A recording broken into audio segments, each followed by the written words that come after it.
Subscribe to our YouTube channel and press the bell icon to get the latest updates.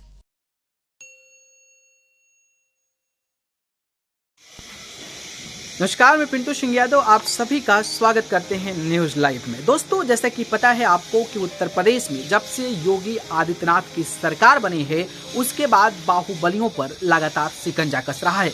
तमाम बाहुबलियों के नाम आपने सुना होगा, जिसमें कि लगातार योगी सरकार का बुलडोजर और जो पुलिस का कुर्की का अभियोजन है वो लगातार चलते नजर आ रहा है, जिसमें कई सारे बड़े बड़े बाहुबली माफिया जो हैं वो कहीं ना कहीं बर्बाद हो गए। इसके अलावा अवैध तरीके से या फिर गलत काम करके किसी को धमकी देकर जिस तरीके से एक बड़े नेता बनते थे उनका भी हुलिया जो है वो कहीं ना कहीं योगी आदित्यनाथ ने टाइट करके रखा है। दरअसल बात करते हैं तो आपको पता ही होगा कि उत्तर प्रदेश की बाहुबलियों में एक बड़ा नाम अतीक अहमद का आता है। अतीक अहमद का सियासी रसूख इस कदर था कि अतीक अहमद विधायक से लेकर सांसद तक बन चुके थे। इसके बाद उनके भाई भी विधायक बन चुके थे, बेटे भी विधायक बन चुके थे।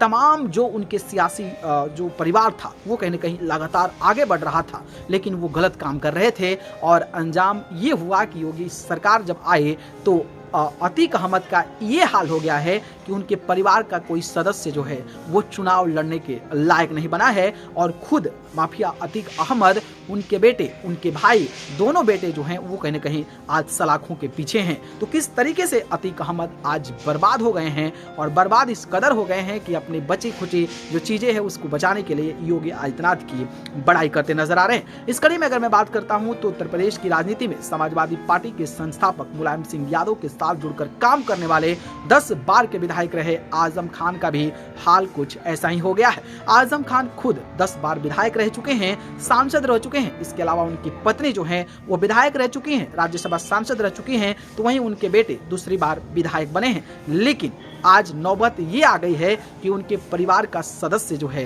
वो चुनाव लड़ने लायक नहीं है। आजम खान की सदस्यता चली गई है, उनकी कुर्सी खाली हो गई। आजम खान सांसद थे, अपने इस्तीफा देकर विधायक का चुनाव लड़ा था। वो जब चुनाव हुआ तो वो चुनाव में भी हार गए। हालांकि अब्दुल्ला आजम जो है वो विधायक हैं, लेकिन उन पर भी लगातार तलवार जो है कोर्ट का लटकते नजर आ रहा है। तो उनकी पत्नी जो तंजीम फातिमा है वो चुनाव नहीं लड़ पा रही है और ऐसा तब देखने को मिला जब रामपुर का विधानसभा चुनाव हो रहा है, क्योंकि आजम खान को 3 साल की सजा हो गई है जिसमें उनकी सदस्यता चली गई। तो वहां पर जो चुनाव हो रहा है वहां पर असीम रजा को आजम खान ने चुनावी मैदान में उतारा है। तो आप अंदाजा लगा सकते हैं कि जिस व्यक्ति का 45 साल से वर्चस्व चलता था वो आज अब इस लायक बन चुका है कि वो अपने परिवार के किसी सदस्य को चुनावी मैदान में उतारने लायक नहीं बचा है। और ऐसा ही मामला जो है मुख्तार अंसारी को लेकर आ रहा है। मुख्तार अंसारी भी विधायक रहे थे, फिलहाल विधायक नहीं है। अपने बड़े बेटे को सियासत दे दिए थे संभालने के लिए, खुद बांदा जेल में बंद हैं, लेकिन ईडी जो है वो अब्बास अंसारी पर नकेल कस रही है। इसके अलावा उनके बड़े भाई जो खुद एक सांसद हैं